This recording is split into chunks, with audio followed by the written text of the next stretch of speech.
Warahmatullahi wabarakatuh. On behalf of UG Academic Committee and Curriculum Committee, I welcome you all to this third vertical integrated seminar on nutritional anemia. According to National Medical Commission, there are certain topics given by them that there should be a vertical integration by the faculties. Faculties should come forward and talk on a particular topic starting from anatomy, physiology, biochemistry till the clinical management and clinical departments.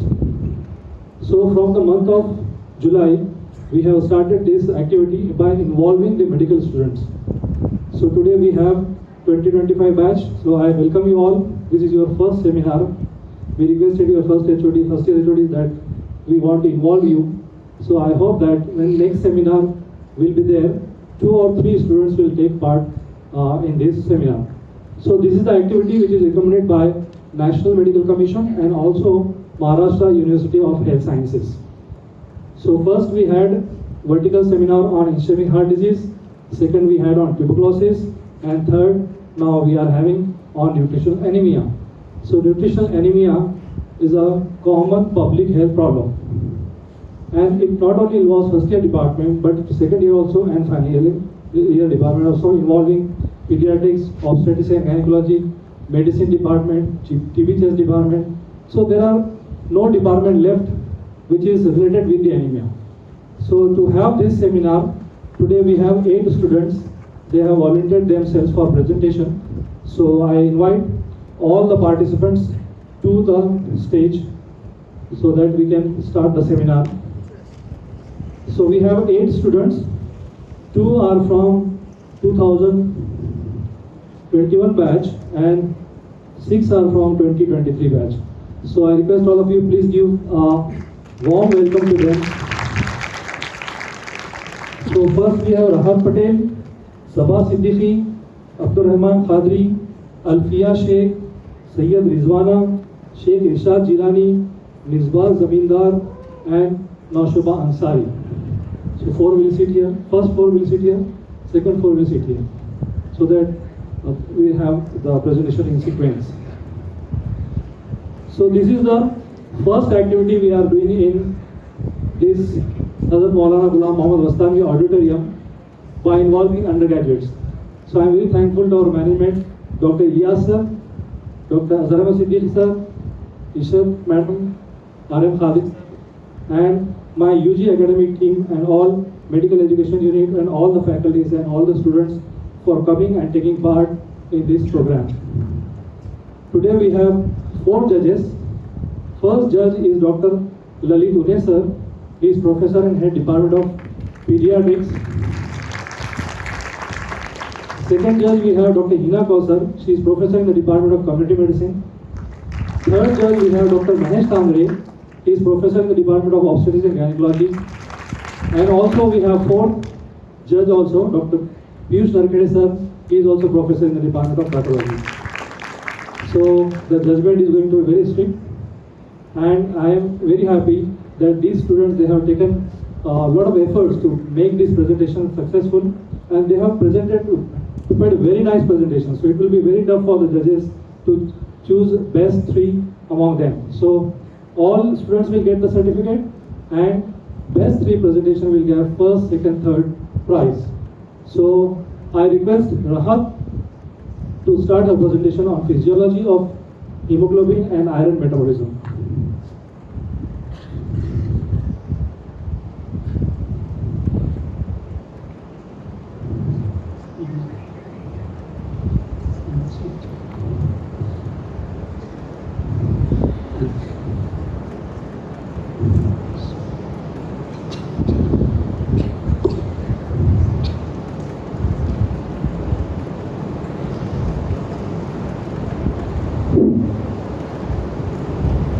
Everyone, I'm Patel Rahat from 2023 batch, and today I'll be presenting a seminar on physiology of hemoglobin and iron metabolism. This topic forms the basic of nutritional anemia, especially iron deficiency anemia, which is one of the most common health issues worldwide. Talking about hemoglobin formation, firstly, hemoglobin formation starts with the condensation of succinyl coenzyme A and glycine to form pyrrole.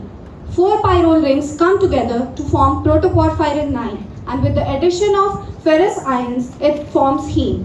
Heme combines with polypeptide to form hemoglobin chains. Hemoglobin chains may be alpha, beta, delta, gamma, or epsilon. Now the types of hemoglobin. There are different types of hemoglobin depending upon different stages of life.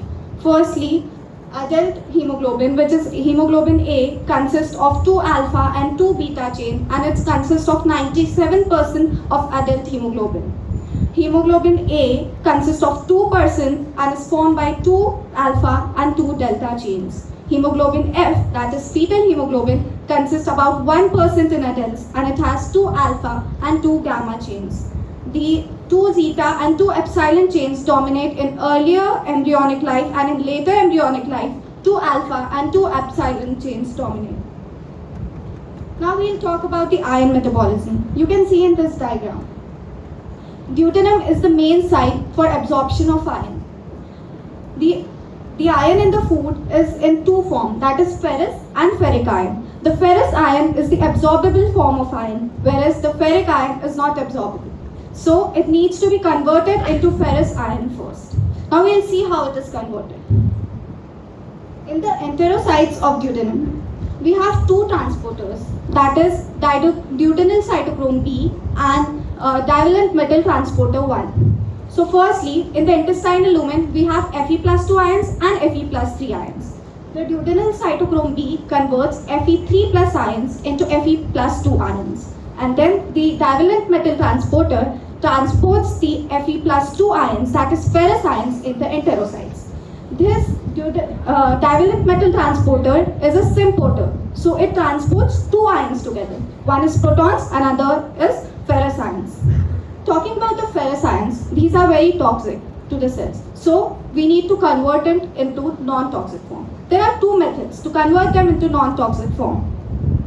Firstly, apotransferrin binds with the ferrous ions and forms a compound that is known as ferritin. Ferritin is the non-toxic form of iron. The second way is the export of Fe plus 2 ions out of the enterocytes. And how it is done? It is mediated by ferroportin transmembrane protein. It is a ferrooxidase enzyme. So Fe plus 2 is transported out of the cell in the circulation. In the circulation, we have hepahistine protein. Since Fe plus 2 is not the transportable form of iron, we need to convert it into Fe plus 3. So the hepahistine protein is the ferrooxidase protein, and it will convert Fe plus 2 into Fe plus 3. Here, after the conversion into Fe plus 3, apotransferrin binds to the Fe plus 3 ions, and an iron transferrin chain or an iron transferrin complex is formed. This complex sends the iron into the cells for erythropoiesis or in the liver or bone marrow for storage. Talking about the iron metabolism. Now, as we have seen, transferrin is formed. So transferrin goes into the bone marrow for the conversion of proerythroblasts into mature RBCs. If we zoom into the liver, the transferrin transports ferrous ions into the liver. Here, the iron ions are converted into storage form, that is ferritin, or they can also be converted into insoluble storage form, that is hemosiderin. So ferritin and hemosiderin are the iron storage source. See, in the bone marrow, mature RBCs are formed, but not all RBCs are mature. There are some malformed RBCs in the process of erythropoiesis. So these malformed RBCs are released into the blood circulation. They are hemoglobin molecule and heme ion complex. The hemoglobin molecule binds to heptoglobin and heme ion complex binds to hemoplexin. Finally, all the dead RBCs, old RBCs, malformed RBCs from erythropoiesis, the heme ion complex, the heptoglobin complex, all are taken by the macrophages. The macrophage engulfs it and forms iron molecules, iron ions. The iron ions are Fe+2. So they are stored in the macrophage as ferritin or hemosiderin, or they go back into the circulation as free iron ions. Sources of iron include heme from animals include meat, egg yolk, and fish, and non-heme sources are the plants that includes leafy vegetables and nuts. The required daily allowance of iron depends on the different stages of age. For example, in infants and children, we need around 10 milligram of iron per day. In adolescent boys and girls, 11 milligram and 15 milligram are required respectively. In adult males and females, 8 milligram and 18 milligram are required respectively. The highest amount of iron is required by pregnant ladies, and that is around 27 milligram per day. Now if we talk about the Indian vegetarian diet, a typical Indian vegetarian diet consists of 18 milligram of iron per day, and a typical Indian non-vegetarian diet consists of 21 milligram of iron per day. Let me ask you all a question. Raise your hands if you have ever skipped breakfast this week. Oh my god, I can see so many people over here. So I'll come back to this, why I asked this. The typical iron intake in fast food based unbalanced diet, which you and I loves, our generation, the Gen Z loves, it contains only 8 to 12 milligram of iron. And why the iron intake is low in Gen Z? It is due to skipping meals. That's why I asked if you miss your breakfast. Reliance on fast food, low intake of leafy vegetables, and increased consumption of caffeine incorporates into low iron intake in Gen Z. Now I have a question for the audience. If someone is on a vegetarian diet, what dietary advice would you give them to improve their iron absorption? Anyone from the audience? Yes? Include vitamin C in our diet. Exactly, that's correct. Vegetarians can include vitamin C in their diet. For example, they can squeeze lemon on their food. They can avoid reducing inhibitors like tea and coffee. And they can use preparation methods like soaking, sprouting, and fermentation. This helps in reducing phthalates. Thank you all for listening patiently. I hope you have got a clear idea about hemoglobin physiology and iron metabolism.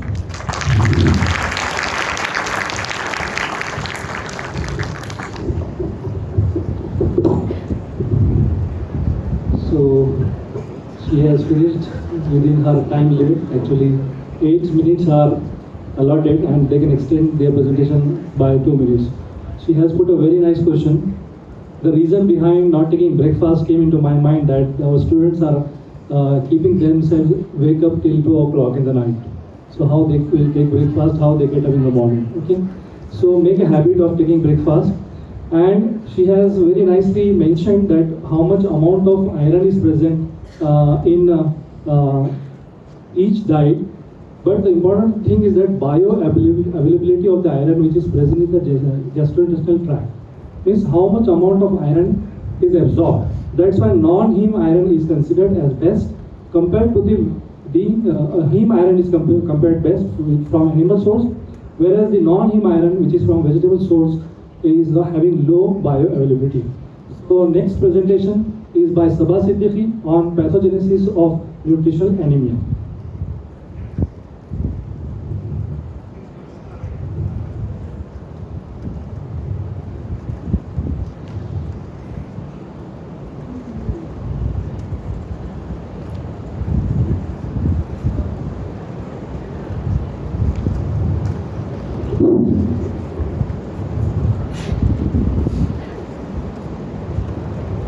So nutritional anemia is one of the very important topic.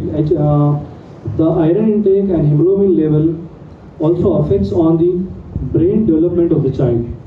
First 2 years of life, the 90% of the brain is developed, and iron plays a very important role in the development of the brain of the child, and that will lead to enhancement of the IQ of the child. So iron metabolism and intake of iron, presence of anemia, all these will affect the intelligence quotient of the child also.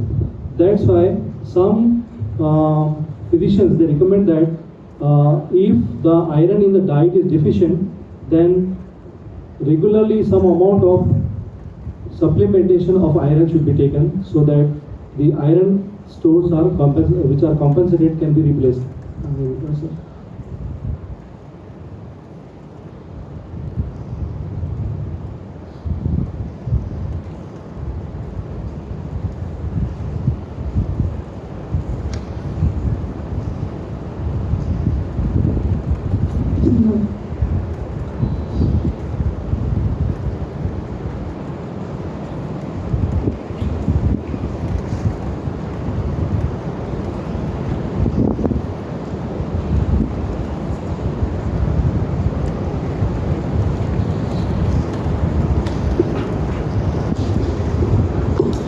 Assalamu alaikum and a very good afternoon respected judges and fellow students. I am Sabah Siddiqui and today I'll be presenting a seminar on pathogenesis of nutritional deficiency anemia.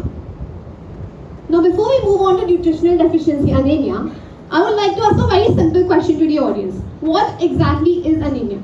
Is it decrease in packed cell volume or is it decrease in hemoglobin concentration? Would anyone like to give it a try? It's a very simple question. Yeah, that's absolutely correct, that it is a decrease in hemoglobin concentration. But let us see what the books have to say about this. According to Robbins, anemia is defined as decrease in total circulation of red blood cell in the circulation. But a more structured definition is that anemia is defined as a condition where there is a decrease in circulating red blood cell, hemoglobin concentration, and hematocrit value below the normal range limits for a particular age, sex, and even physiological status. Now, what is nutritional deficiency anemia? Any kind of anemia that is caused due to nutritional deficiency is known as nutritional deficiency anemia. Now, what are these nutritional deficiencies? It could be iron deficiency, folate deficiency, vitamin B12 deficiency, protein energy malnutrition, and even to a certain extent, copper also contributes to nutritional deficiency anemia. Let us take a quick look at what iron deficiency anemia is. It is the most common worldwide concern for anemia. And there are certain causes to it. We study that under 4 headings. The first one being decrease in intake, which usually occurs in cases of infants and in cases of vegetarians. The next one being increase in demand, which occurs in cases of pregnancy, lactation, and puberty. The next one is decrease in iron absorption, which occurs in malabsorptive syndromes like sprue, and even partial gastrectomy can contribute to this condition. And the last one is chronic blood loss, that is GI or bowel malignancies, and hookworm infections can also cause chronic blood loss, which contributes to iron deficiency anemia. Now, as we all saw in the iron metabolism, that hepcidin is the main regulator to maintain iron levels in the body. This hepcidin, it controls ferroportin, which is present on the basolateral side of enterocytes. When there is an increase in level of hepcidin, it goes and destroys ferroportin. As a result, there is decrease in transport of iron from enterocytes into the blood levels. Therefore, there is decrease in serum levels and it contributes to microcytic hypochromic anemia. Now let us see how bone marrow responds to iron deficiency. We all know that RBC is made up of hemoglobin, and hemoglobin requires iron for its synthesis. Now in iron deficiency, there is decreased synthesis of hemoglobin. As a result, the bone marrow is compelled to produce microcytic and hypochromic hypochromic RBCs, because of which there is decrease in oxygen transport to tissues, causing tissue hypoxia. Now because of this tissue hypoxia, it stimulates bone marrow to further produce more RBCs. And bone marrow is still in the condition of iron deficiency, and hence it produces incomplete RBCs. These incomplete RBCs causes anisocytosis, that is RBCs of variable sizes, poikilocytosis, that is RBCs of variable shapes, and it also affects the production of mitochondrial enzymes, which affects the growing tissues like hair and skin. Now, iron deficiency anemia occurs in 3 stages. The first one being negative iron balance. In this stage, the body's demand or the loss of iron from the body is more compared to the body's ability to reabsorb iron. And there's also normal, however, the blood levels and the indices are normal and the RBC morphology is normal. The next stage is iron deficient erythropoiesis. The body is in a state of iron deficiency, however, the bone marrow still continues to produce RBCs. They are using stored RBCs, and because of which there is decrease in serum ferritin and transferrin saturation levels. The next one being full-blown iron deficiency anemia, where there's hypochromia and microcytosis, and this is the stage where we first see a microcytic hypochromic RBC. Now let us look into vitamin B12 and vitamin B9 deficiency. We look at it together because both of them together cause megaloblastic anemia. And there is a maturation defect in this anemia. The causes of vitamin B12 deficiency and vitamin B9 deficiency shall be studied simultaneously. The first one being decrease in intake, which usually occurs in cases of vegans. Now vegans are individuals who do not take non-veg sources at all, which leads them to vitamin B12 deficiency state because meat and fish are the richest source of vitamin B12. There is decrease in intake for vitamin B9 in cases of alcoholism and malnutrition. Impaired absorption in case of vitamin B12 deficiency occurs by decrease in intrinsic factor. Now there is this Cass's intrinsic factor that is secreted by the parietal cells of the stomach. Because of its deficiency, there will be decrease in vitamin B12. And this sort of anemia is known as pernicious anemia. Followed by that, there is Crohn's disease, lymphoma, and again infestation by diphyllobacterium latem. Impaired absorption of vitamin B9 occurs because of tropical sprue, which is a malabsorptive condition, and with certain drugs like phenytoin and oral contraceptive pills. Along with that, even lymphoma contributes to vitamin B9 deficiency. Vitamin B12 is also deficient in cases of increased demand, such as in hyperthyroidism and pregnancy. And B9 can be deficient because pregnancy, infancy, and certain anti-cancer drugs like methotrexate also inhibits its utilization. Now, how does DNA synthesis is impaired because of these deficiencies? It occurs because of three biochemical reactions. The first one being conversion of diuridyl monotransferase, monophosphate into diuridyl thymidine phosphate, which occurs in the presence of B12 and B9 as coenzymes. When there is a deficiency of this, there is a decrease in thymidine synthesis, which causes nuclear cytoplasm asynchrony, and the maturation of cytoplasm is faster compared to maturation of nucleus. As a result, there is a maturation arrest, and there is release of large megaloblasts. Mega corresponding to the large RBCs and blast corresponding to immature RBCs. As a result, it causes megaloblastic anemia. The next reaction is formation of methionine, which deficiency of B12 and B9 causes increase in levels of homocysteine in the blood levels, which predisposes an individual to atherosclerosis. And the next reaction is conversion of malonyl coenzyme A into succinyl coenzyme A, and deficiency of vitamin B12 can cause decreased levels in succinyl coenzyme A, which can contribute to the neurological complications that occurs along with vitamin B12 and B9 deficiency anemia. Now this reminds me of a fond story. When I was in school, I had a friend, and his name was Ashok Fitness, as you all can see. And because of this name, he wanted to build a very muscular physique. So as a result, he ended up going to the gym every single day. But one rookie mistake that he did was he did not have any non-veg source in his diet. He was a complete vegetarian.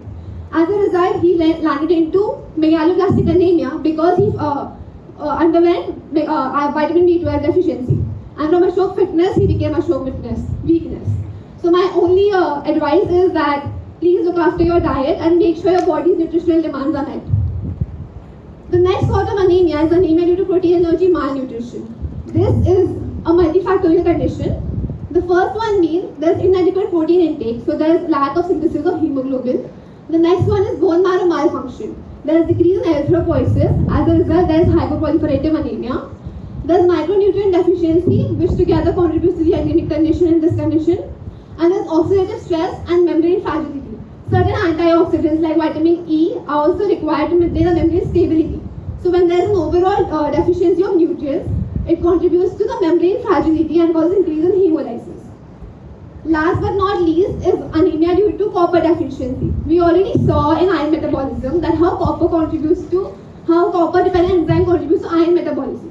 So there are two enzymes. The first one being celluloplasmin, which converts ferrous into ferric, and the second one being hephaestin, which releases the iron from enterocytes into the bloodstream.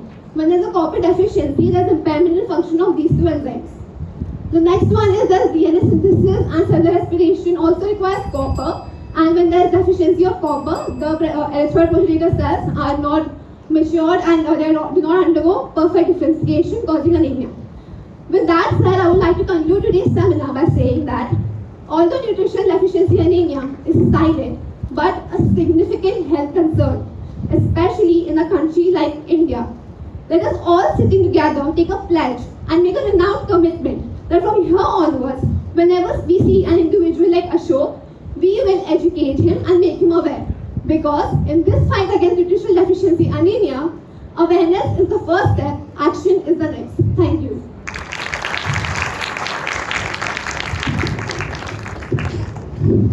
So that was very fantastic presentation by Sabha Siddiqui on pathogenesis of iron deficiency or nutritional anemia. She has mentioned about the vitamins which are involved and the enzymes which are involved and how the anemia is caused. Suppose that a patient is having anemia and he presents to you when you are sitting as a physician in your clinic. What are the signs and symptoms the patient will present? Now I invite Abdul Rahman Khadri to talk on clinical presentation of nutritional anemia.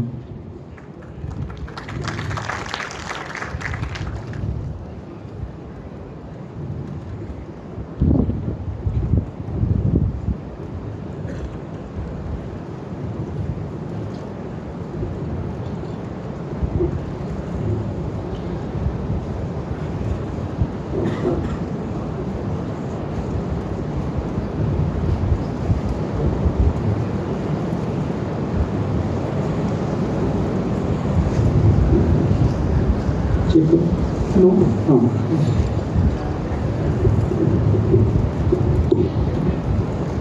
I am audible?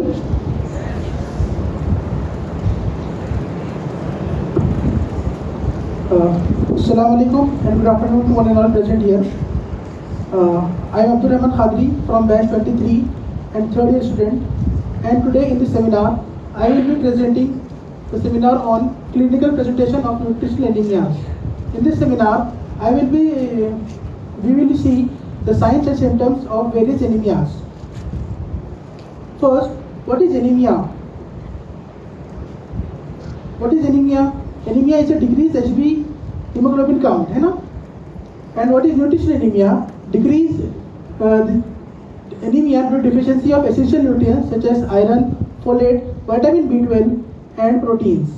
According to WHO, there is 1.6 billion people who are affected with nutritional anemias. Now, the classification of nutritional anemias are iron deficiency, folate deficiency, vitamin B12 deficiency, and protein deficiency. Now, first we will see the general signs and symptoms of nutritional anemias. The general symptoms include fatigue and weakness due to decreased oxygen delivery, dyspnea on exertion, it is a compensatory mechanism, palpitations due to increased cardiac output, and headache and irritability due to cerebral hypoxia, and poor concentration due to decreased cerebral oxygenation. The general signs include pallor due to decreased hemoglobin and tissue perfusion, tachycardia, it is a compulsory increase in cardiac output, bounding pulse, flow murmurs, reduced blood viscosity, orthostatic hypotension due to poor perfusion. After the general signs and symptoms, we will see the individual anemias together. First is iron deficiency anemia. The symptom includes exertional dyspnea, palpitations, restless leg syndrome, fatigue, irritability, poor concentration, and pica. The restless leg syndrome is due to decrease in the iron, and due to which there is increase in dopamine level which cause restless leg syndrome, and pica, it is a craving of non-nutritive substance such as clay, mud, ice or starch. The signs include koilonychia, that is spoon-shaped nails, brittle nails, loss of hair, angular cheilitis, glossitis and atrophic tongue. And some pictorial representation is also there, that is pallor, koilonychia, that is spooning of nail, angular cheilitis, glossitis, atrophic tongue and brittle hair. There is koilonychia and brittle hair due to abnormal keratinization, and there is glossitis, atrophic tongue and cheilitis is due to increased epithelial turnover. Second is folate deficiency anemia. The symptoms include fatigue, weakness, irritability, sore tongue, mucosal atrophy, forgetfulness, depression, loss of appetite, and weight loss. The folate deficiency signs include glossitis, beefy red tongue due to mucosal turnover impairment, mild icterus due to inefficient erythropoiesis, skin hyperpigmentation most commonly seen in knuckles and folds due to abnormal keratin deposition, melanin deposition. The symptoms of B12 deficiency is fatigue, neurological paresthesia. This is the most significant type which is seen only in vitamin B12 deficiency, that is neurological. Third is memory loss, difficulty in walking, ataxia, irritability, loss of appetite, and weight loss. The signs of vitamin B12 deficiency is glossitis, that is beef, red tongue, neurological signs, loss of vibration and proprioception, gait disturbance, mild icterus, that is jaundice, peripheral neuropathy, defective myelosynthesis, and positive Romberg sign. This positive Romberg sign is due to deficiency of vitamin B12, which increases the level of methylmalonyl-CoA, which is toxic for the posterior column of the spinal cord, which transport the proprioception. Then the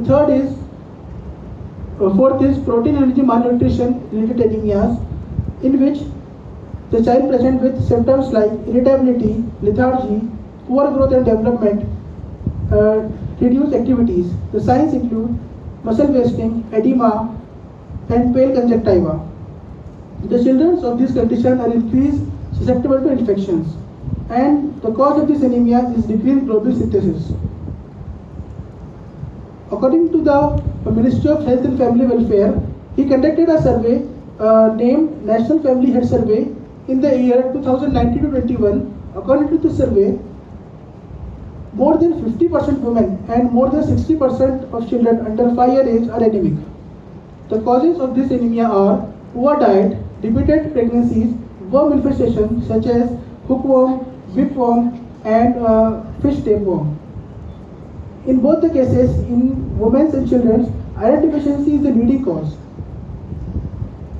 Now, the clinical presentation in the children are, the symptoms include poor feeding, fatigue, irritability, and delayed milestone. Signs are growth retardation and recurrent infections due to increased demand and poor intake. The impact is decreased IQ, poor school performance, and these are also susceptible for infections. Now, nutrition deficiency symptoms in pregnant women is weakness, dizziness, breathlessness, pallor, tachycardia, fetal edema. Complications may be preterm delivery, low birth weight, maternal morbidity. This is due to increased iron and folate demand. The key point to remember from this seminar is nutritional anemia is the most common and preventable type of anemias. Second, there are 4 types of nutritional anemias: iron, folate, vitamin B12, and protein deficiency. The general signs include pallor, tachycardia, systolic murmurs. In the children, there is poor growth, developmental delay, recurrent infections. In pregnant women, there is fatigue, pallor, edema, and increased preterm baby, low birth weight, and maternal morbidity. From this chart, we can easily classify in the critical basis which type of anemia the patient present with. The pica and koilonychia is most common in iron deficiency. The glossitis is atrophic type in iron deficiency, and beefy red in both folate and vitamin B12. Angular cheilitis is most common in iron deficiency. Hyperpigmentation is the most known feature of folate deficiency, and neurological, it is specific only to the vitamin B12. By this, I conclude my seminar. Thanks for patient listening, and these are the questions. So that was very fantastic presentation by Abdul Rahman. Dean sir was always concerned that why boys are not coming forward and taking the part in seminars. So today you can see that 2 boys are there. So he has mentioned about the National Family Health Survey 5, where he showed that more than 50% women are suffering from anemia, and children who are less than 5 years of age are 60% are anemic. But if you see the figures who are pregnant ladies, antenatal mothers, 70 to 80% of the mothers in India are anemic, and there are a lot of complications which are related to the anemia. So anemia is a very important condition in pregnancy also, among children also, elderly people also, and sometimes in adults also. Just examine your palm, just see your palm, how pink it is. If it is pink, then you are not anemic. If it is pale, then you need to be worried about it. So once you have clinically examined the patient who is suffering from anemia, it is the time to go for diagnosis by doing certain investigations. Now I invite Alfia Sheikh for diagnosis of nutritional anemia.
Assalamu alaikum and a very warm good afternoon to everyone, respected judges and my fellow batchmates.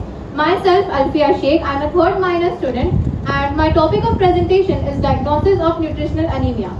Now, as most of us present here are majorly second year, third year or final year students, every day we have to go to our clinical postings and there we are supposed to examine the patients and diagnose them. So the first thing that we do is probable diagnosis. For probable diagnosis, what do? Is we take the medical history of the patient and then we thoroughly examine the patient, and afterwards we go to confirmatory diagnosis with the help of laboratory diagnosis. So my today's topic is diagnosis of nutritional anemia. The first type of anemia that we are dealing with is iron deficiency anemia. Now, as my friends have already explained the pathogenesis and physiology behind it, I'll directly move on to the diagnosis. So there are basically three steps. First, we do the blood smear and we check the red cell indices. Then we do the bone marrow findings, and after that we do the biochemical findings. In blood smear, first we examine the hemoglobin concentration. Now hemoglobin is synthesized with the help of iron. In iron deficiency anemia, obviously there is deficiency of iron, so there is impaired synthesis of hemoglobin. Now what happens is, when we examine the blood of such patients, there is a fall in concentration of hemoglobin. After that, we see the red cells in the peripheral smear. Now, as you can see here, the RBCs show central pallor which is present in more than 1/3 of the area. So this is known as hypochromesia. Now, why hypochromesia? Because there is deficiency of hemoglobin, so there is no color provided to the RBCs. Now, we can also see that the RBCs are there is microcytosis of RBCs. Why microcytic? Now, iron is necessary for synthesis of hemoglobin, and hemoglobin controls and regulates the division of RBCs. Since there is deficiency of hemoglobin, there is decrease in regulation of division of RBCs. So the RBCs goes on dividing, and then there is microcytosis of RBCs, due to which there is reducing size of the RBCs. We can also see there is anisocytosis and poikilocytosis. Anisocytosis is change in size of the RBCs, and poikilocytosis is change in shape of the RBCs. Then we assess the absolute values. In absolute values, we assess the MCV, which is the mean corpuscular volume, MCH, which is the mean corpuscular hemoglobin, and MCHC, which is the mean corpuscular hemoglobin concentration. Now, the difference between MCH and MCHC is MCH is the absolute value of hemoglobin present in all the RBCs, and MCHC is the concentration of hemoglobin in particular RBCs. So, MCHC is a more reliable indicator of anemia. Now, MCV is the volume. Now the RBCs are microcytic in shape. Since the size of the RBCs is reduced, the volume is also reduced. Therefore, the MCV is reduced. Even the MCHC and MCH and MCHC is also reduced because there is deficiency of hemoglobin. Now, in iron deficiency anemia, due to anisocytosis and poikilocytosis, we can see typical pencil-shaped RBCs, which you can observe. Then we move on on to the bone marrow findings. Now in bone marrow, we'll see the marrow cellularity. Now what happens is when there is deficiency of hemoglobin, there is tissue hypoxia. In tissue hypoxia, there is a signal sent to the kidneys which releases erythropoietin. This erythropoietin is required for the proliferation of cells in the bone marrow. Now due to tissue hypoxia, this stimulus is increased and therefore the marrow cellularity is also increased, and we can see the bone marrow is hypercellular due to erythrocytes hyperplasia. Then the erythropoiesis here is normal, but the RBCs are micronormoblastic. Then we move on to the marrow iron stores. Now marrow iron stores are assessed with the help of Pearl's iron staining, which is also known as the Prussian blue reaction. In Prussian blue reaction, here we can see in this picture, this depicts that there is deficient reticular endothelial iron stores and also there is absence of cirrhotic iron granules from the RBCs. Now this is a picture of bone marrow aspirate smear and this is the Pearl's iron staining. Now we move on to the biochemical findings. In biochemical findings, we assess the iron levels. Now as we know, in iron deficiency anemia, obviously there is deficiency of iron. So the serum iron levels are low, below 50 grams per deciliter. The normal range is 40 to 140 grams per deciliter. But if the levels fall below 15 grams per deciliter, then the marrow iron stores are also absent. Then we move on to the total iron binding capacity. Now what happens is, there is deficiency of iron. So obviously the binding capacity increases because there is no iron that can bind to the receptors or the protein. So therefore this is increased. Then the serum ferritin level is also low.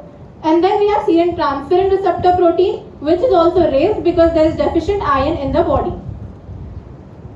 Then we move on to megaloblastic anemia. Now we know megaloblastic anemia is due to vitamin B12 deficiency and vitamin B9 deficiency, which is folate.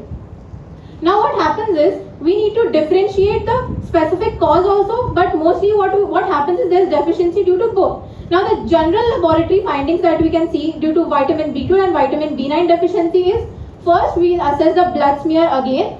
We will see the hemoglobin concentration is again decreased because there is anemia. Then the red cells. Now here the red cells that are seen are macrocytes. Now why macrocytes?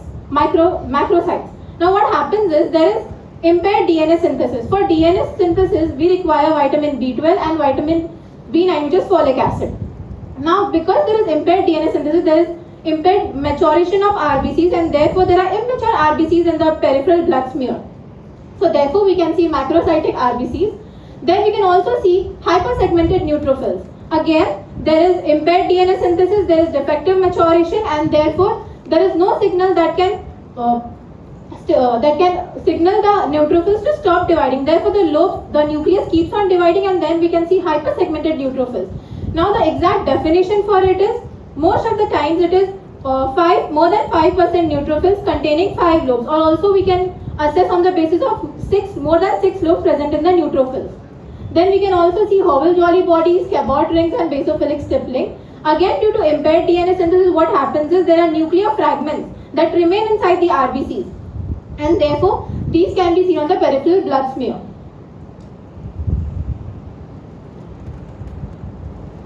Then we move on to the bone marrow findings. Again, due to tissue hypoxia, what happens is there is increased stimulus to the bone marrow to produce more and more cells, and therefore the bone marrow is hypercellular.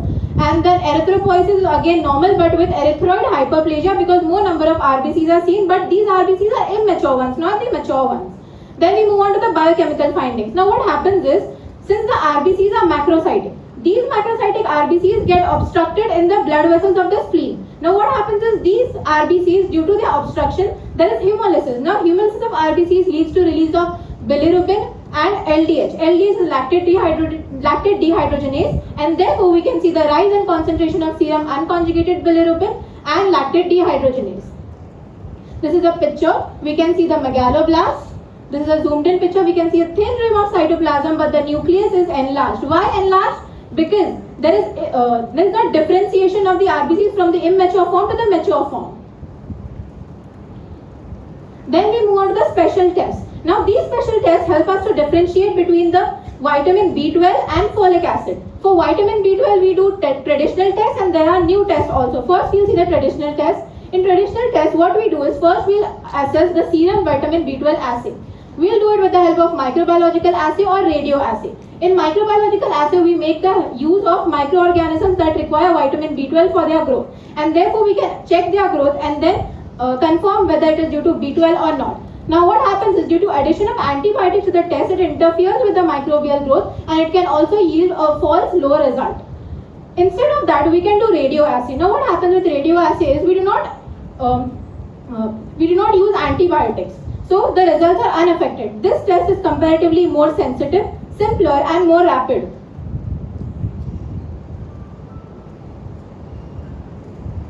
Then we move on to the Schilling test. It is a 24-hour urinary excretion test. In this we detect vitamin B12 deficiency, and it also used to distinguish between if the cause is due to lack of intrinsic factor or any malabsorption syndrome. Then we have the serum enzyme levels.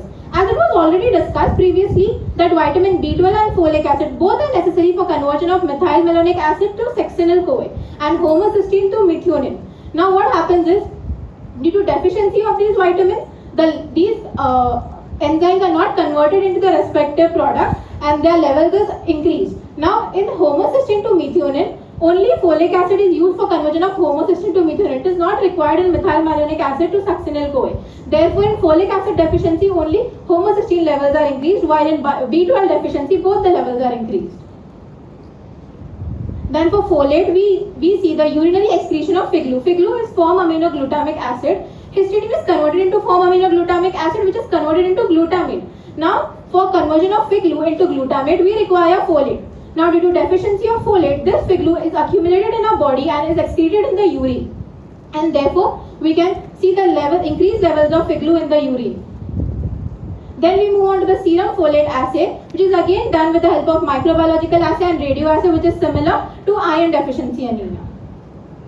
Then we do red cell folate assay. In this, red cells have more folate as compared to the serum folate. They are 20 to 50 times more, and therefore it is a more reliable indicator of folate deficiency.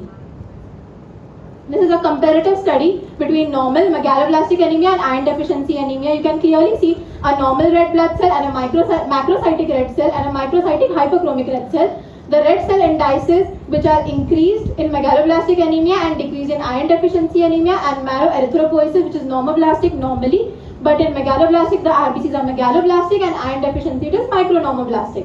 And marrow iron stores, which are obviously deficient in iron deficiency anemia or increased in megaloblastic anemia. Thank you. I hope everybody is now clear with the diagnosis of both the anemias, and I hope now you can ace your university exams. So that was very energetic and excellent performance presentation by the Alfia Sheikh, and she has stimulated you for your university exams also, particularly 2021 batch. All final year subjects, departments are going to keep one case for you in medicine, in pediatrics, in OBGY, patients suffering from anemia, and it is always there. So you need to prepare well. So she has very nicely listed all the routine and special tests which are done in case of nutritional anemia to differentiate between iron deficiency, B12, B9. So now we move on to next presentation. That presentation is on the anemia in children. Pediatric age group, they are very vulnerable to the anemia. So I invite Sayyid Rizwana from 2021 batch to talk on anemia in children.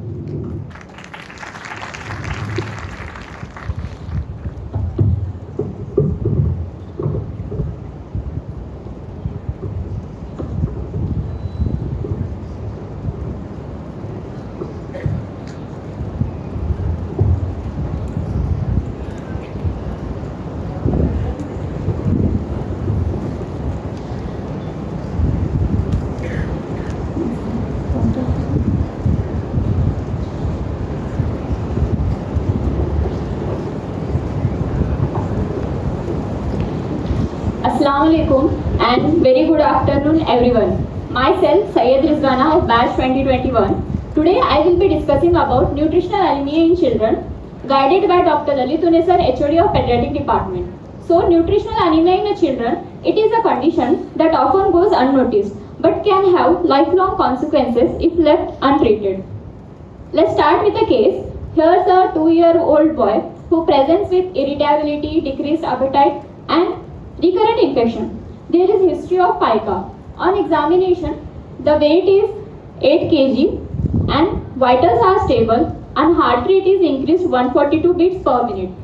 So there is tachycardia, high volume pulse, pallor is present and brittle hairs are present. Liver, spleen, lymph node are not palpable. On CBC, 5.8 gram %, TLC without normal limit and MCV and MCH are decreased, reticulocyte count 1% and RDW 17%. So, peripheral smear shows microcytic hypochromic picture. And there is no hepatosplenomegaly and no family history of hematological disorder. Hemolytic anemia is ruled out. So, clinically, it is suggesting of protein energy malnutrition with anemia. So, it is important to pick and treat it very early because it may lead to congestive cardiac failure. So, by seeing all these parameters, we come to the diagnosis of nutritional iron deficiency anemia. So, nutritional anemia is the most common nutritional disorder worldwide, especially in developing countries. It occurs mainly due to iron deficiency, but deficiencies of vitamin B12, folate and protein can also contribute. So, here's a chart of mean and mean standard deviation of hemoglobin. Up to 2 weeks, you can see that it is around 16 gram per dl, and by 1 to 2 months, there is physiological decline. The clinical significance of this is to be discussed later. And here's another table which showing the cutoff for hemoglobin and hematocrit proposed by WHO to define anemia. So, iron deficiency anemia. The cause is decreased ingestion, impaired absorption, chronic blood loss, and hookworm infestation, as we have studied. So, iron deficiency, it causes growth and cognitive impairment. Predominant milk diet in the child will have more iron deficiency. It because in cow's milk, the calcium concentration is higher, which competes with the iron for absorption, and there may be allergy to cow's milk, causing gastrointestinal blood loss. On clinical evaluation, dietary history is important. Dietary history about type of milk, weaning food is important. And history of pica, why it's so important? Because history of pica, it increases the risk for helminthic parasites and lead poisoning. And degree of pallor can be assessed on general examination, and koilenia, platinkia if present suggests chronicity. And congestive cardiac failure and splenomegaly, it is seen in severe anemia. And these are the laboratory features as discussed by my colleague. So, where we become clinicians, it should not be a problem to differentiate between iron deficiency and thalassemia. Here the differences are, in iron deficiency RBC is low, in thalassemia it is normal to increase.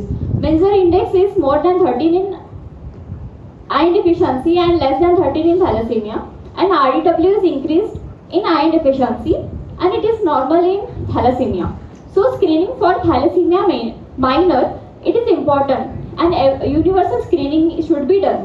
Why? Because high risk population, the prevalence is 10 to 15%. And overall it is 5%, and this is how screening to be done. And when there is low hemoglobin, low MCV, high RBC count and normal RDW, thalassemia is suspected, and HPLC, it is a confirmatory of it. Now our primary aim is to see for the predisposing factors and treat them along with iron deficiency. So oral therapy, we give 3 to 6 milligram of elemental iron per kg per day on empty stomach. And different salts contain different percentage of elemental iron. Adverse effect is nausea, epigastric discomfort. And after correction, the therapy should be continued for 4 to 6 months. And children are well tolerated to oral therapy, and parenteral therapy is rarely required. Indications for parenteral therapy is malabsorption states, excess blood loss. Iron dextran, sucrose, ferric carboxymaltose, these are available. And injection ferric carboxymaltose approved for children with malabsorption as a single dose 15 mg per kg up to 1000 mg given over 15 to 20 minutes by IV route. After giving the iron therapy, what response you should expect? So initially it is improvement in the irritability followed by bone marrow response erythroid hyperplasia. Typical response is reticulocytosis which peaks at 5 to 7 days, and later there is increase in hemoglobin, and by 1 to 3 months, there is repletion of iron stores. The reasons for non-response is poor compliance, use of antacids, ongoing blood loss, associated vitamin deficiencies, and malabsorption states. So megaloblastic anemia, it is due to deficiency of vitamin B12 and folate. Causes are decreased ingestion, impaired absorption. Vitamin B12 deficiency typically seen in strict vegetarian diet, and folate deficiency seen in due to drugs like ferritin and phenobarbital. The clinical manifestations are glossitis, stomatitis, hyperpigmentation of knuckles, and neurological features can be seen. Loss of position, vibration sensations are the earliest. So these are the laboratory diagnosis, and it is a peripheral smear showing macrocytosis and hypersegmented neutrophil. Management include 1 mg should be given parenterally for 2 weeks and then weekly until hematocrit value is normal. Hemoglobin rise may take 1 to 2 months. Patient with neurological complication, for them it is given 1 mg every day for 2 weeks and then every 2 weeks for 6 months and then monthly for life. Lower doses 250 mg are given for infants and children. And folate, it is given at a dose of 1 to 5 mg per day for 3 to 4 weeks. And folate alone should not be given if vitamin B12 deficiency is suspected, as it may cause worsening of the neurological symptoms. Now, anemia of infancy and prematurity. Why you should know about it? It because both these requires prophylactic iron therapy. Anemia of infancy, it is a physiological response, adaptation to the extrauterine light. In this, there is decline in hemoglobin which persists for 6 to 8 weeks. Why it occurs? It's because by the onset of respiration, there is a more availability of oxygen and developmental switch from fetal to adult hemoglobin. So it causes the more blood oxygen content and delivery, leading to suppression of erythropoietin and erythropoiesis. So RBCs removed from circulation are not replaced, causing hemoglobin decline. Anemia of prematurity, it is an exaggerated physiological hemoglobin decline. It is a rapid and more extreme. The causes are blood loss from the repeated phlebotomies and short RBC lifespan. Why it occurs? It's because the liver's oxygen sensors are insensitive as compared to kidney to hypoxia, and premature babies, they rely on liver for erythropoietin synthesis. Due to this diminished responsiveness, hemoglobin declines. Now coming to management, as such they do not require the therapy, but in both these cases there is the need of prophylactic iron therapy. In normal infant, it is given at the beginning of 4 months, and in premature babies it is given at the starting of 2 to 6 weeks. And as per recent guidelines, to prevent this anemia of infancy and prematurity, delayed cord clamping is indicated. Indications for blood transfusion in nutritional anemia. Blood transfusion is rarely needed, but the indications are severe anemia with cardiac decompensation like congestive cardiac failure, and if anemia is occurring within a short span. Preferred is packed cell volume transfusions 5 to 10 ml per kg over 3 to 4 hours with monitoring to prevent circulatory overload. And prevention can be done by exclusive breastfeeding till 6 months, iron, vitamin B12, folate-rich complementary foods, avoid excess of cow's milk, and iron folic acid supplementation, regular deworming, hygiene, and regular anemia screening. So my take-home message is, nutritional anemia is common due to iron deficiency. It is preventable and treatable. Addressing iron deficiency early, it ensures optimal growth and cognitive development. Healthy nutrition is the best protection, and prevention requires combined efforts from the family, community, and public health. So these are my references, and thank you all for your time and attention. So that was very nice presentation by Rizwana. She was a little bit reluctant to come forward and present it.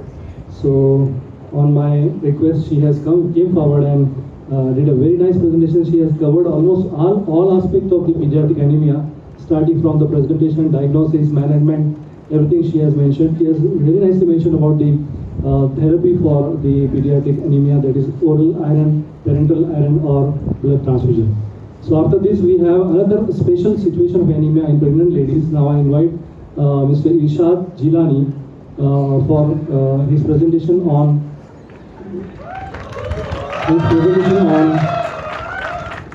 so he is also one of the boy that he came by himself. That sir, I want to present. I was not knowing his name. I was not knowing him also. There was some problem with him, but he dared to come forward and do the presentation. And I have given him a topic of the pediatric anemia in antenatal mother or pregnancy. So Irshad Sheikh will talk on the anemia in OBGYN.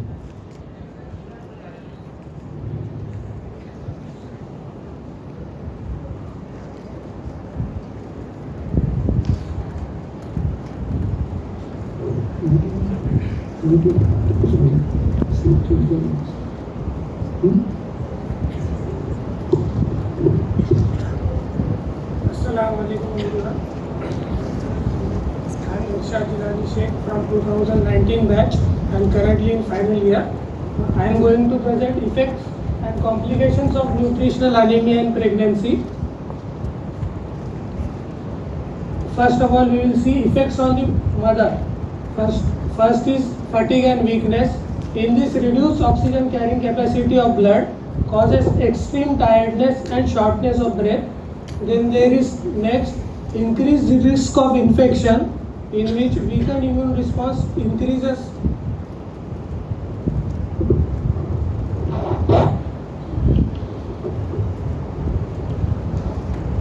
Second is increased risk of infection, in which weakened immune response increases the susceptibility to infection. For example, urinary tract infection and respiratory infection. Then next is heart strain, in which heart works harder to compensate for the low hemoglobin, possibly leading to tachycardia or heart failure in severe cases. Then there is 4, preeclampsia, in which some studies suggest a correlation between anemia and higher risk of blood pressure and preeclampsia. And then their number is 5, poor tolerance to blood loss, in which during delivery even normal blood loss can become dangerous for an anemic woman, increasing the risk of postpartum hemorrhage and shock. Number 6 is preterm labor, in which anemia associated with an increased risk of early labor and complication during delivery. Next we will see effects on the fetus and newborn, in which first is low birth weight. In low birth weight, iron and folate deficiencies restrict fetal growth, leading to low birth weight. That is less than 2.5 kg, which can affect long-term health. And second is preterm birth, increases the risk of premature delivery with associated complications like respiratory distress. Number third is intrauterine growth restriction, in which chronic maternal anemia may lead to poor placental function and inadequate fetal nutrition. Number 4 is stillbirth or neonatal death, in which severe untreated anemia increases the risk of intrauterine death or death shortly after birth.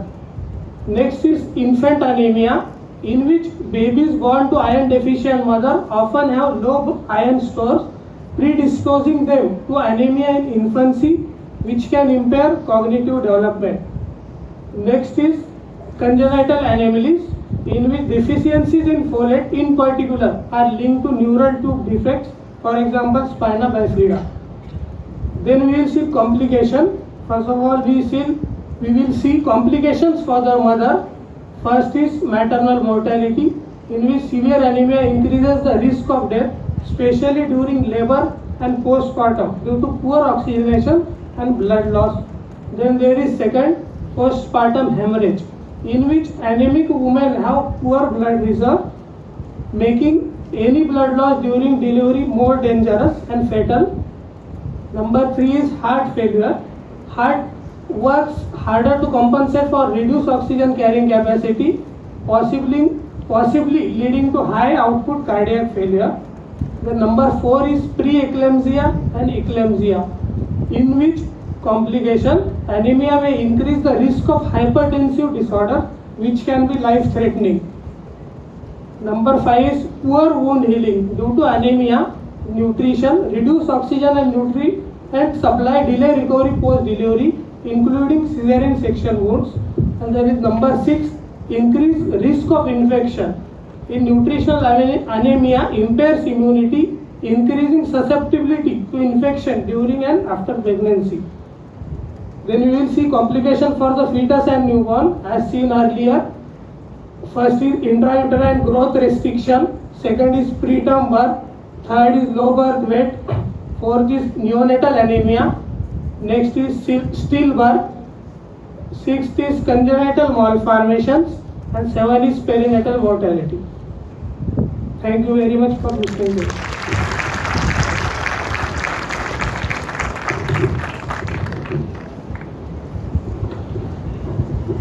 So that was very short and sweet presentation by HR. You have seen that so many complications he has. I am going to pass the name to all 5 HODs, those girls who are leaving this hall. Nutritional sir is here only, your pediatric HOD. I remember some girls, and I remember the name of girls who left previous seminar also. Your exam is going to be very tough. Your HOD is sitting here and you are leaving the hall, this is too much. So don't leave the hall once you have come, otherwise don't come. This is for you only, this is not for us. We are not going to get anything.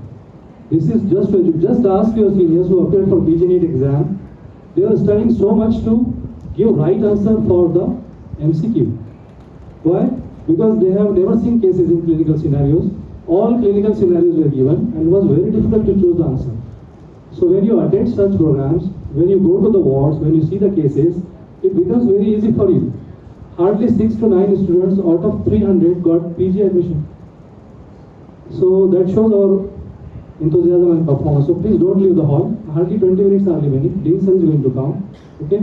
So that was Ishad who has mentioned about the so many complications about the low birth weight is very important because it is going to affect the mother also and the child also. You can visit our NICU. You can see so many premature babies lying over there. Our NICU is always full of the babies with prematurity, and you can find anemia is one of the complications in low birth weight babies also. Now, the next part of presentation is that's why the government of India has started so many national programs and they have stressed more on the prevention of anemia because anemia is a condition which can be easily prevented. So I invite Biswa Zamindar for prevention of nutritional anemia.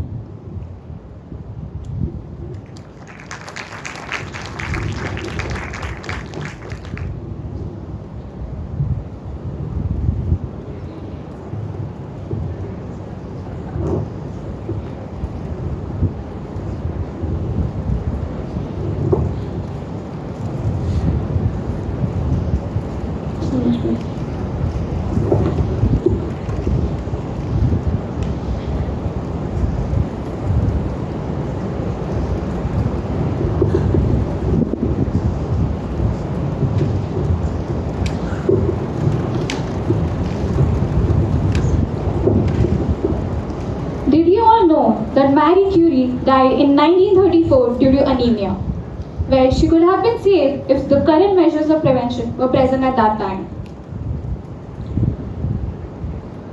Good morning to one and all present here. I am Ms. Zamindar and today I will be presenting a seminar on prevention of nutritional anemia. Now before I begin, I would like to raise a very simple question. Why prevent when we can treat it? Now, to make you understand this, I would like to go by the saying of a very famous educationalist, Desiderius Erasmus, who said that prevention is better than cure. Dear gathering, I would like you to put emphasis on that anemia is not just a medical term. It is more than that. It is a silent thief that is stealing our energy, our focus, our productivity of millions around the world. Data shows that 1 in 3 individuals worldwide are dying because of anemia, are affected by anemia, and it is indirectly affecting our nation. When anemia is ignored, children strive to learn, mothers strive to thrive, and also the nation loses strength. But when anemia is prevented, on the other hand, we boost productivity, we fuel education, and we make sure that our nation is growing. But how can we prevent it? Now, since anemia majorly occurs because of malnutrition, there are several factors that are affecting malnutrition. So in order to prevent that, we need to make sure that we work on several levels simultaneously, which includes working on family level, community level, national levels, and also on international levels. Now, in order to achieve that, we need to follow many steps. These are the various steps that we can work on in order to prevent it, which include nutritional measures, public health and preventive programs, medical and clinical interventions, awareness and lifestyle approaches. Let's dig deeper into the first step, nutritional measures. Now, before starting on to this, I would like you to recall the definition of nutritional anemia. WHO defines nutritional anemia as a condition in which the hemoglobin content of blood is lower than normal as a result of deficiency of one or more essential nutrients, regardless of the cause of deficiency. I would like you to put emphasis on the words one or more essential nutrients, which suggests that this is majorly occurring because of deficiency of certain essential nutrients, which are more than one. Which nutrients are these? We all know it's iron, vitamin B12 and folate. Iron deficiency anemia being the most prevalent in the world and causing the most deaths around the world, and women and young women and pregnant women are the most affected ones. How can we prevent iron deficiency anemia? These are the various steps that we can follow in order to prevent it. Starting with increasing the intake. It's very simple to increase the intake. Increasing the dietary iron can be done. Increasing use of iron-rich foods such as red meat, beans, green leafy vegetables. All these can be incorporated into our diet so that we increase the intake. But many studies show that by just increasing the diet, we cannot prevent it. Why? Because iron absorption, the amount of iron that you take also matters. But all the amount of iron that you're taking, out of that, only 5% is getting absorbed. So even if you increase your dietary intake, it won't affect that much. So we also need to focus on implementing measures in order to increase its absorption, such as taking vitamin C tablets and not inhibiting the use of phytates such as tea and coffee when we are already on iron supplementation. Next is food fortifications. Food fortifications have been used globally as programs and are also introduced by our government in order to prevent anemia. These include fortification of salt, such as fortification of iron in the salt, such as DFS, which is double fortified salts. It has both iodine and iron. There are also fortified wheats available, fortified rice available, and certain programs are also available which ensure the use of fortified biscuits and milk. Another point, that is supplementation. Supplementations, again, the government of India has also carried out various programs in order to prevent anemia by the use of supplementations. IFA supplementations are available for pregnant women, and also bi-weekly syrups are available in children. Next, we have cooking practices. These have shown that recent studies have shown that cooking in iron utensils also increases the amount of iron in the food. So these can also be employed. Next, we have balanced diet. Again, increasing the iron in our diet, and at the same time using iron enhancers, absorption enhancers, can help us prevent it. Next, we have public health and prevention programs. Various public health and prevention programs are available which make sure that it is prevented in pregnant women and children. So one such is Anaemia Mukt Bharat, which is by the government of India. This is not my topic, so I'll be moving forward.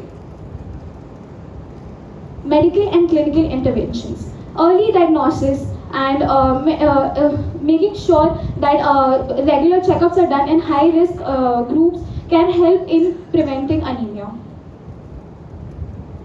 Next, we have with us awareness and lifestyle approaches. This includes educating communities about the impact of anemia and how to prevent it, and at the same time making sure that they can carry out lifestyle approaches such as cord clamping. Cord clamping during childbirth also allows iron stores to be present. So all such lifestyle approaches can be carried out in order to prevent anemia. Many research findings have shown to prevent anemia, and there have been a lot of them focusing on biofortification, iron supplementations. There are also lipid-based nutrition supplements, or LNS, which have been now researched and are still working on. But I would like you to put emphasis on this one particular thing. What is the key to prevent anemia? The key to prevent anemia lies nothing but in early detection. Once the condition is early detected, we can prevent it. For that, I present to you HB Vision. This is a personal idea of mine that I will be presenting to you. HB Vision is nothing but an ML app which uses AI to detect anemia. Now, how does it does that? It uses AI. Now, for example, I'll just tell you how this app works. You download the app tells you all the protocols that are need to be followed in order to click pictures. You scan your nail beds, you scan your inner lining of the eye, and the AI uses data analysis to detect the level of anemia from mild, moderate to even severe. According to that, it gives you personalized dashboards telling about all the levels of various timeline of anemia level, hemoglobin levels. It also provides you with educational resources so that you can all these stuff that you can implement on your daily life. In the end, I would like to say that a good doctor is the one who treats a patient, whereas a best doctor is the one who prevents it. Thank you.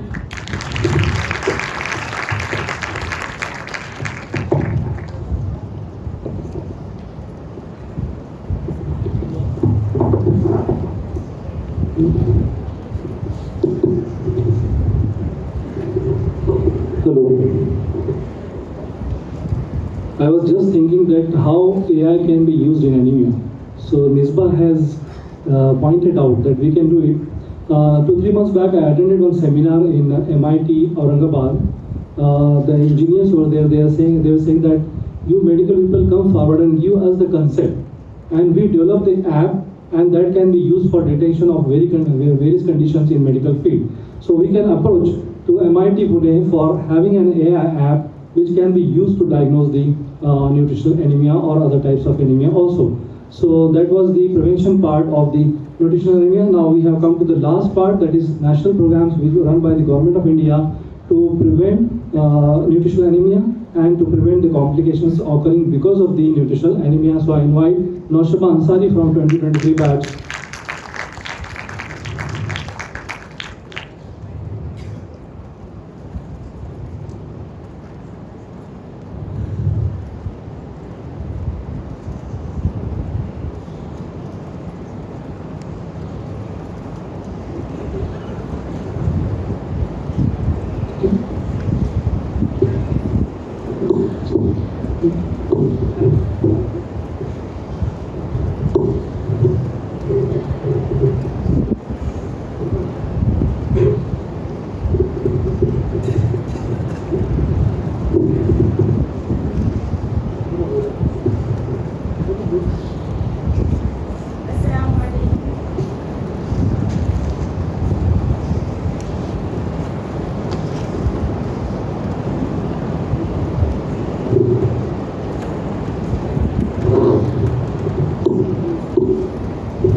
Hello.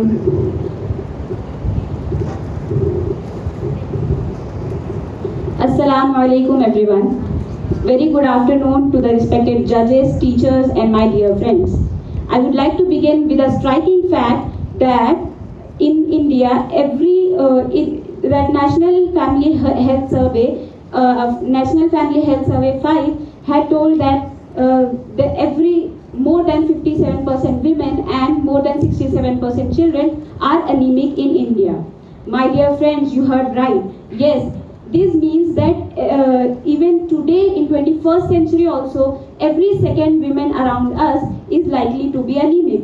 This means that this is not just a health challenge, but also a national challenge for us, affecting productivity, pregnancy outcome and education and also economy of the India. Today I am going to present the national programs for nutritional anemia, which is these all programs are implemented by Indian government, and this is how our country is fighting this silent epidemic. After attending this seminar, you will be able to understand the impact and burden of anemia. You will be able to understand the key strategies of Anemia Mukt Bharat, and you will be able to explain the national programs under which are launched by Indian government, and you will also be able to see the achievements and challenges which are faced during tackling anemia. But anemia is nutritional anemia is decrease in hemoglobin due to decreased intake inadequate intake or absorption of vitamin B12, iron, folic acid or protein.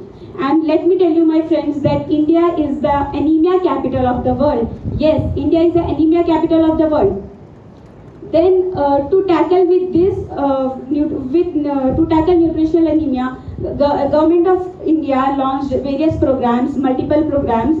The very first step was taken in 1970. Then after that in 1991, then in 2013, and then 2018, which is currently going on. In 1970, National Nutritional Anemia Prophylaxis Program was launched by Government of India. This program targeted children and mothers. They distributed iron folic acid supplementation to lactating mothers, pregnant women and children. Then after this, Government of India launched National Nutritional Anemia Control Program. In this program, government shifted their focus from just distribution to strengthening, to screening, treatment, and also providing health education to the people, especially in rural areas. These strengthened the earlier one. Then after this, Government of India launched weekly iron folic acid supplementation in 2012. In this program, they mainly focused on adolescent group, that is age group of 10 to 19 years. And in this program, they provided weekly iron folic acid supplementation and biannual deworming by providing albendazole tablet.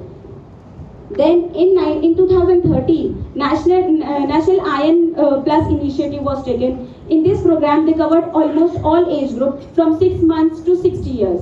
And this program adopted life cycle approach. In 2018, the flagship program came by Government of India, which is Anemia Mukt Bharat, which is under National Health Mission. This program is the part of Poshan Abhiyan, and this program is aiming to reduce the anemia by 3% per year among children, women and adolescents. In Anemia Mukt Bharat is using the strategy, adopted the strategy 6x6x6 strategy, in which they are targeting 6 beneficiaries, 6 institutional mechanisms and 6 interventions.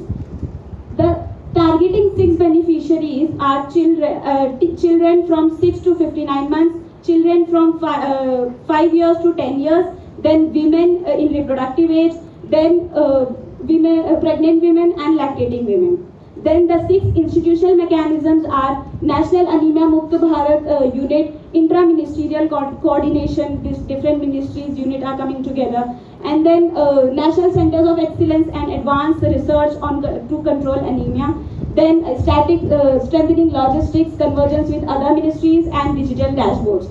After this strategy also includes 6 interventions, that is providing prophylactic iron folic acid supplementation, deworming, test and treat approach, then behavior change communication, which is including delayed cord clamping, and then food fortification and addressing non-nutritional cause of anemia which are neglected. In prophylactic iron folic acid supplementation, different age groups are given different dose of elemental iron and folic acid.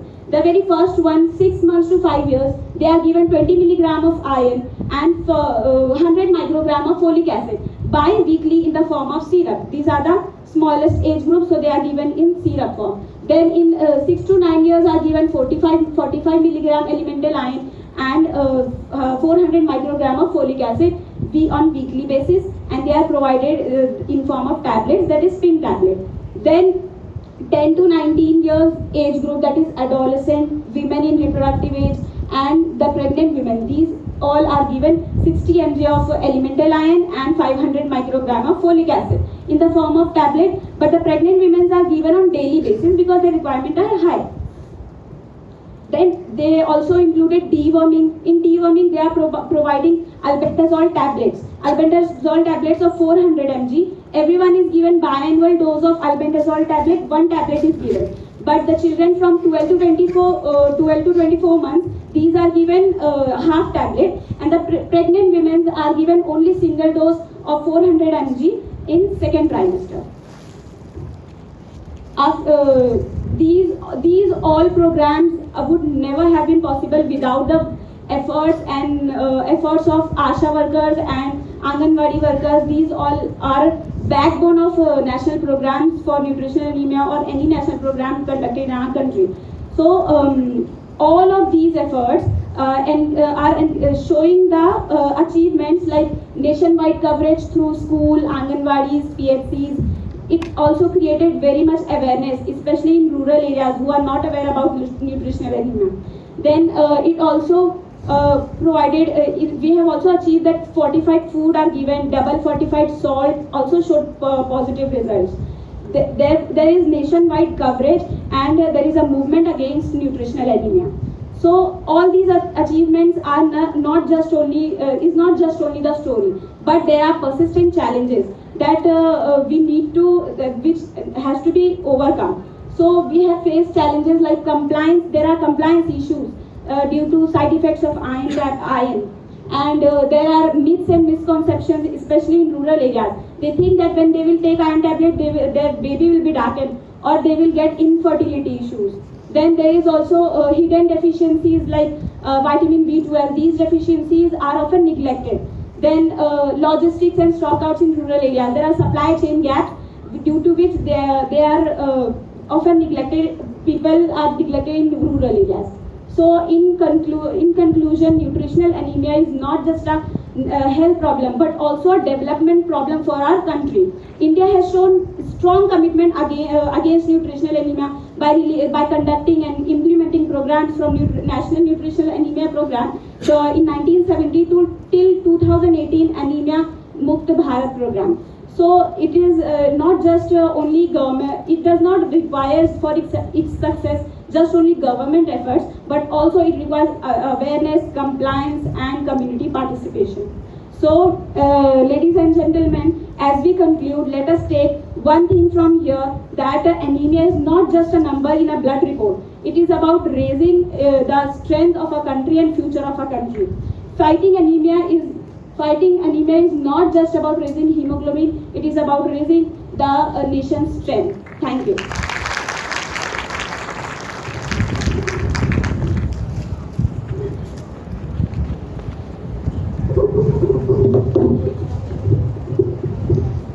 So it was a fantastic presentation. National program, she has made it very interesting. You have seen that since 1970, the government of India is trying for the prevention of nutritional anemia, but still the problem of nutritional anemia exists in our country. And we are today only I came to know that India is the capital for anemia also. I was knowing only about the diabetes, cancers. There was a news in last 6 months back that India has become capital in number of cancer cases, and long back we have become the capital of diabetes mellitus in our country. So there is a lot of scope for prevention and treatment of various conditions in our country. So I request all of you, please go through this topic, because it involves not only physiology, pathology, pharmacology, community medicine, pediatrics, OBGYN. These are the subjects you have to touch for studying anemia. So you will get a thorough knowledge, and please do visit our hospital. There are so many cases of anemia in the hospital. We are just waiting for the Dean sir to come, and after that we will have the ceremony for presentation of the certificates, and he will announce the judges also. So I am very thankful to our judges, Dr. Lalit Une sir, Dr. Mahesh Tandre sir, Dr. Piyush Narkhede sir, and Dr. Hina Kausar madam, that they have come here. They sat and did the unbiased ethical judgment.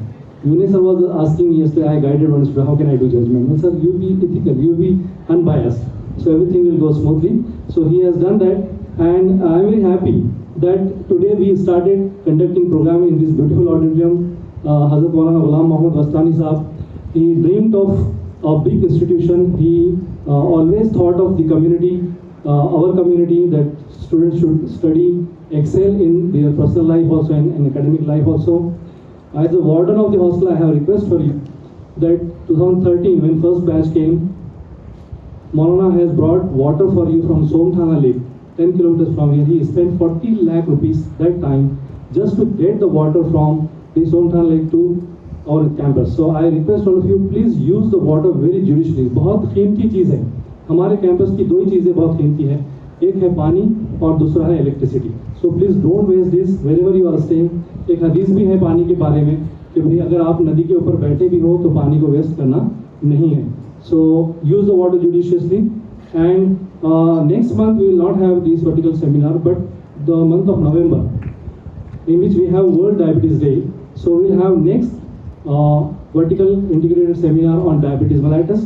I request all the batches, but by the time all batches will be free.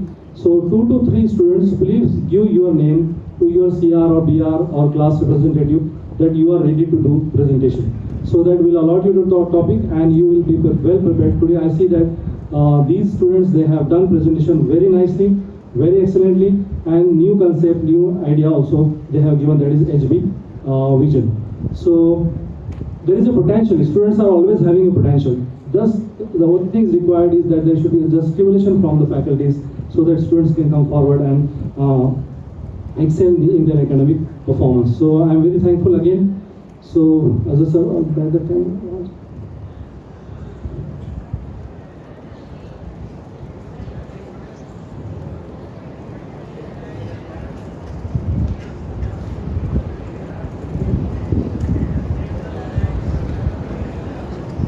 So today we have restricted the presentation for 10 minutes only. So we got that all these students they practiced at a hostel and room for 10 minutes. No one has extended the time after 10 minutes. So that's why we could finish this seminar before 4. So I was worried that whether we are going to finish it before 4 or not. So it is almost done. So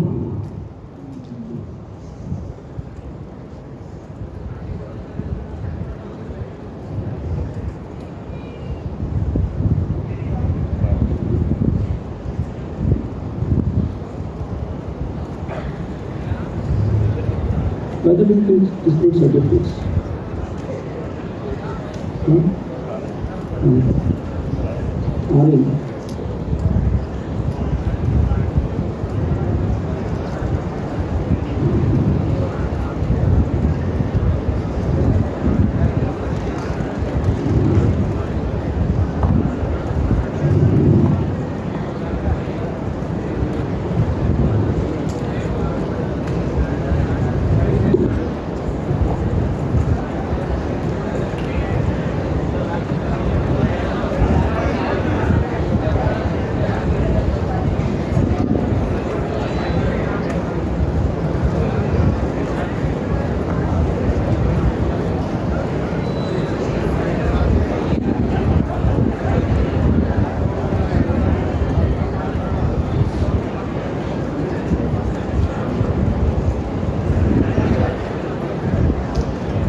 I request our beloved Dean sir to come on the dais. We have finished all 8 presentations, sir.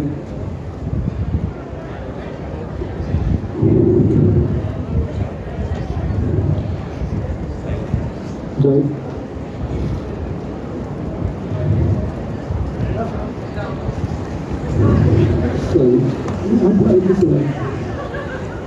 So it is the concept of our team sir only that vertical integration seminar should be started and it should be initiated. So under the guidance of sir, we are doing all these seminars.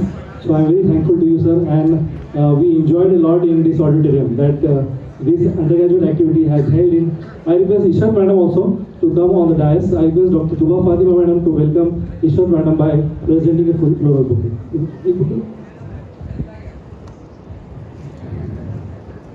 Welcome, Shubham.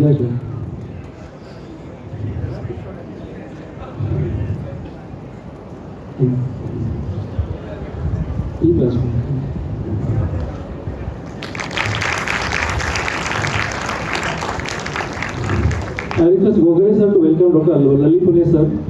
He is the judge for this event. Dr. Gogare sir is the member of UG Academic Committee. Please come on the rise. ये 8 बच्चों ने present किया है. They have present very nice, very nice.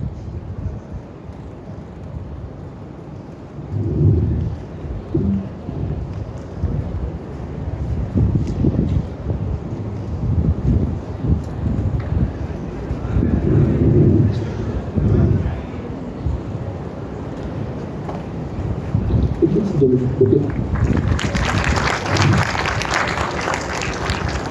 I request Dr. Syed Ali to welcome Dr. Piyush Narkhede sir, Professor in the Department of Pathology. Ali sir. I request Mohammad Ghodke sir. He is the member of UG Academic Committee to welcome Dr. Piyush Narkhede sir. He is the judge for today's event.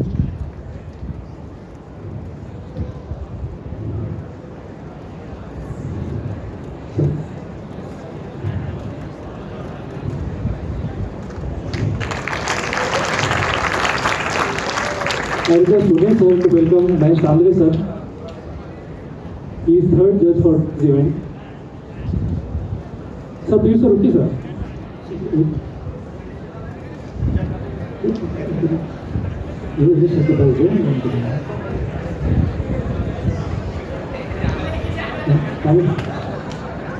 I invite the fourth judge, Dr. Hina Kausar madam.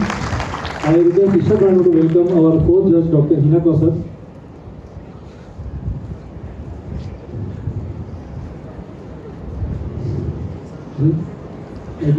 Topics भी उससे तो student है ना ये पहले वाले जो without uniform है दे आर 25 आज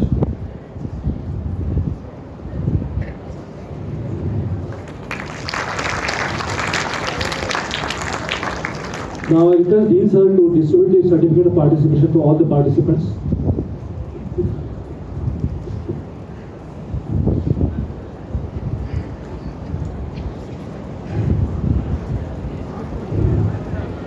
Mr. Abdul Rahman Khadri, sir.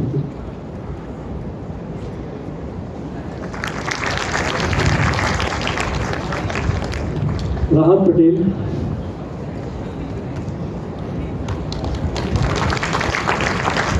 I request Ishar madam to distribute the certificate. Alfia Sheikh.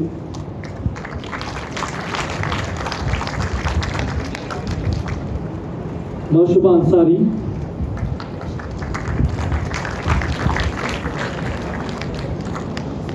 I request Sunil sir to distribute the certificate. Mr. Ishad Jilani. Sir, it's the work certificate.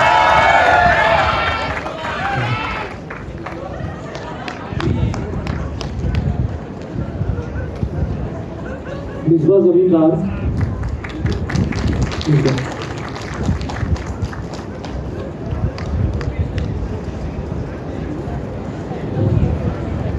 I request Gogre sir to distribute. Sayyid Rizwana.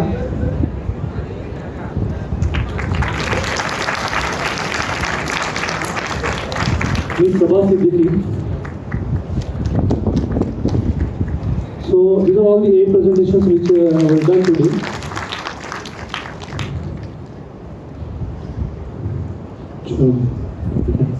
So now we'll announce the winners for today's presentations. Any guesses?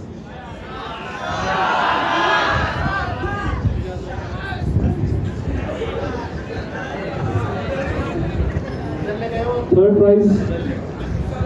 Any guesses for third prize?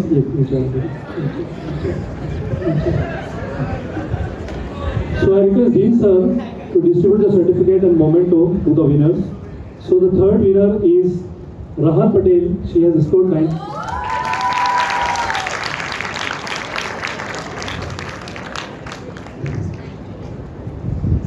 Second prize goes to there is a tie. 2 girls are there for this. So Sayyid Rizwana and Naushuba Ansari will share the second prize.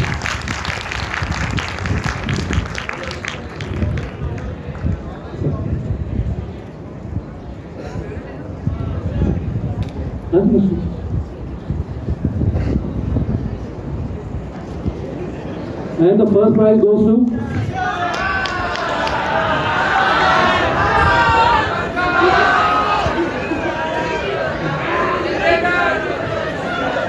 Misbah Zamindar.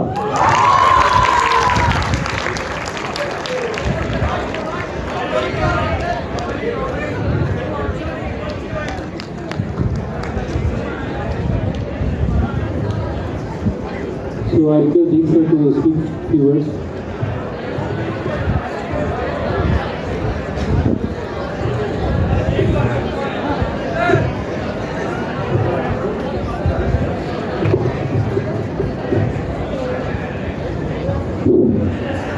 अस्सलाम वालेकुम। अस्सलाम वालेकुम। क्यों ऐसा late response? इतना late response के late हो रहा वहाँ गए तक आवाज़ ऑडिटोरियम बड़ा है इसलिए। I hope you have enjoyed today's seminar more because of the venue. So inshallah next time onwards we'll have most of our activities here. We'll try our best. There is some maintenance issue is here, but we'll solve that also. But next time I want you to sit from wherever our teachers will say, not like this. वो इतना पीछे जाके बैठने की जरूरत है कि यहाँ इतनी जगह है ना सामने। बोलेंगे कि आपको नहीं बोले होंगे तो ठीक है, अगर नहीं बोले होंगे तो नेक्स्ट टाइम जहाँ भी शफी सर बोलेंगे वो लाइन से स्टार्ट करो। Coming to the topic, I not attended but I hope it was good. और नेक्स्ट मंथ का भी जो भी टॉपिक है सर आपको डिक्लेयर करेंगे। And I am happy that the participation of boys is also increasing now. Last time भी ज़्यादा था, इस बार कितना है 1 2 ये होता है 25%, इट शुड बी अराउंड 50%। और please maintain the discipline next time. इतना ज़्यादा वो मत करो, पीछे से बूइंग मत करो। तो जजेस है अपने बहुत रिस्पेक्टेड है, whatever the decision they will take is important.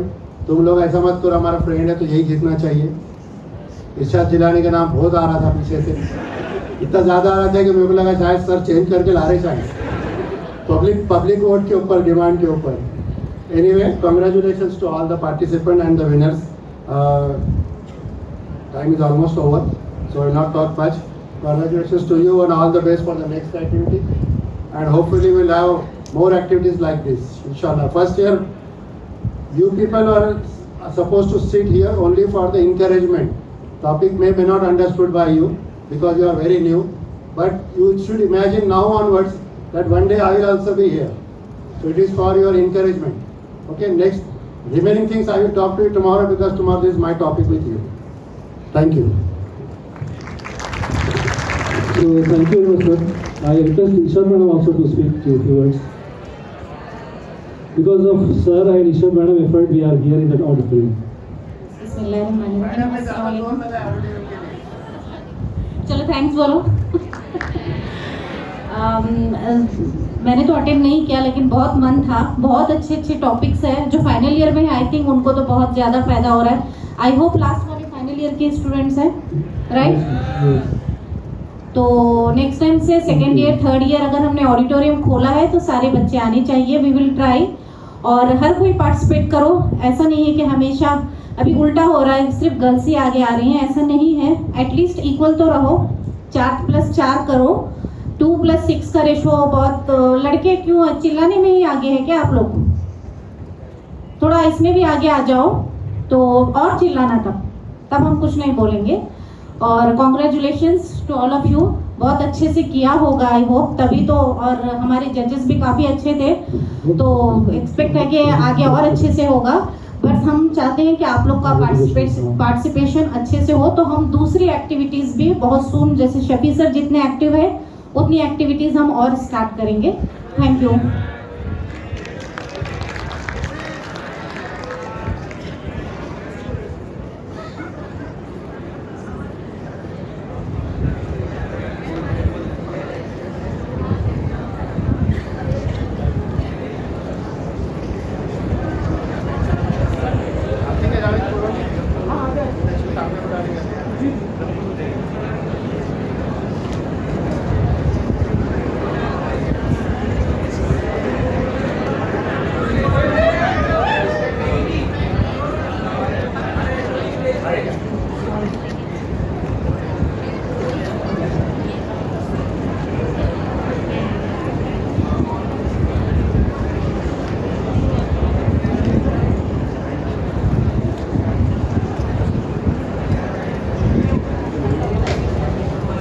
So I request all of you, please give a big round of applause to Dean sir, Richard madam, all judges, faculty, students, representatives, all. Thank you very much.